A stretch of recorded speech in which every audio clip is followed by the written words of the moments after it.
Hi everyone. So by now you all have chosen your persuasive topics, so you're ready to start working on the persuasive speech.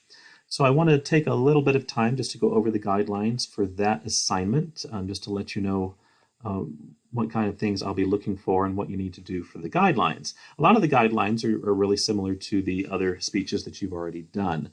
The time limit is 5 to 7 minutes. There's a 1 minute, that kind of thing.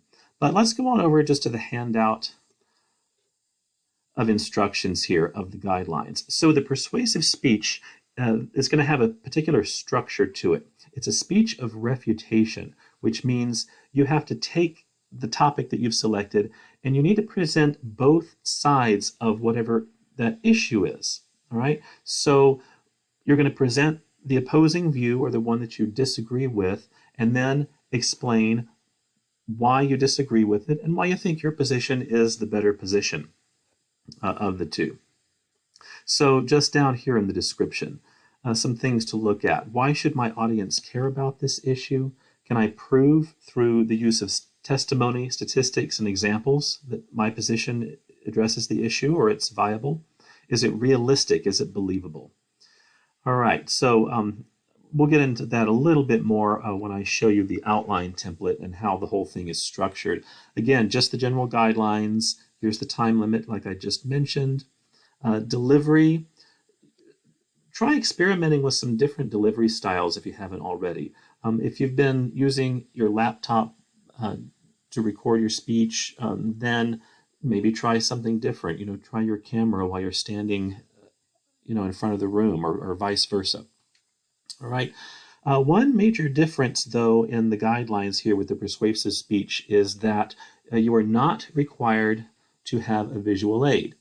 You can have a visual aid if you would like, and if you think it would really help make your point or illustrate some concept that would be difficult to describe, which is the purpose of a visual aid. So you may certainly use one if you'd like to, but it's not an actual graded required component of this speech if you don't want to. All right. Same thing with vocal delivery. And you'll need an outline with works cited, just like you have for the other presentations. And then I've given you some guidelines, as always, just about the video submission. I assume that you have that drill down by now. For most of you, it hasn't seemed to given you any problems, so I hope that continues. So I'm going to go over to the outline template here. So this one, it's a little bit different in structure than the outlines you've written so far, although you'll see some similarities as well. So looking at the outline, speech of refutation, you need to state what the problem is or the issue. A lot of the topics that you selected are in the form of should this happen, or should we do this, or should we do that. All right, so just state what your problem is and talk a little bit about that situation or that topic. All right. So preview, state your position. What do you think? And why do you think that? So you do want to state right up front, here is my topic, here's my issue, and this is what I think about it. And then, as always, in any speech, you want to establish your credibility. What is your background here? What makes you have enough knowledge and authority to talk about this? And it doesn't mean you have to be, have a degree in whatever the topic is, but it just means you have to at least understand it and you know what you're talking about with this issue. All right, then you get to the structure here, the body of the speech. So 3 points, and usually in a speech of reputation, those points are going to be divided up like this.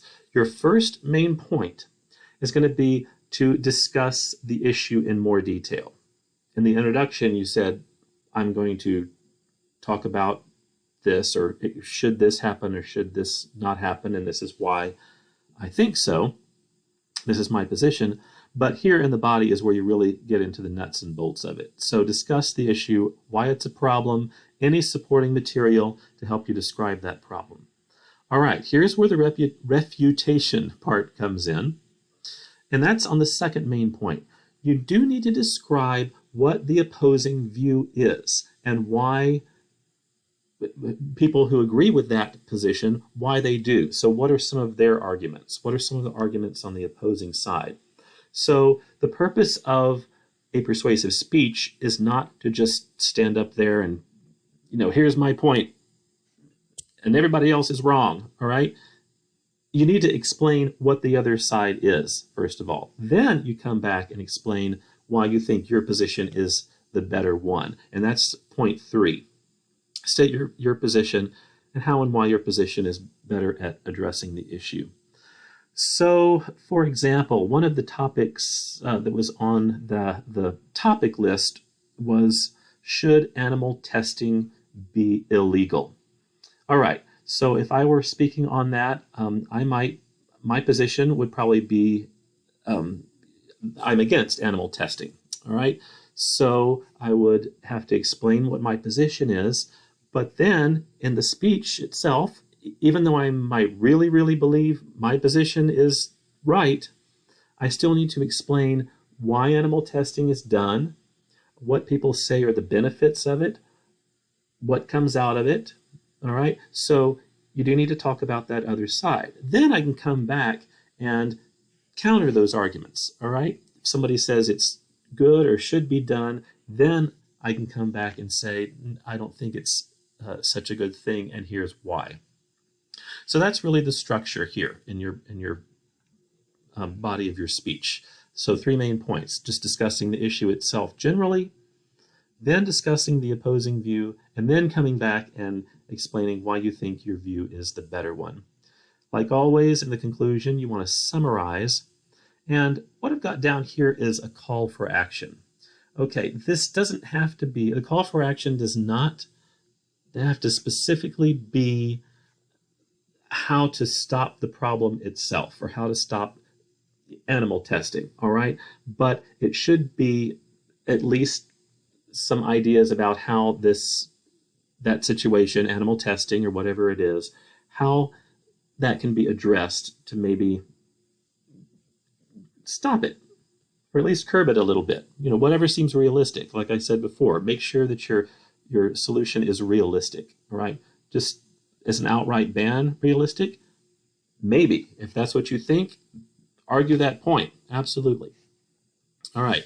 And then works cited, just as always, have a works cited down at the end of your outline using whatever citation format you are accustomed to, as long as you're consistent with it. So that is the persuasive speech assignment. Have fun with it. Some of the issues are more serious than others, but just have fun with it. It's a time for you to kind of express how you feel about something. So that's the idea here. If you have any questions for me as you're getting this speech ready, feel free to reach out. Otherwise, I will start looking for your persuasive speeches to come in, and I'll enjoy watching them.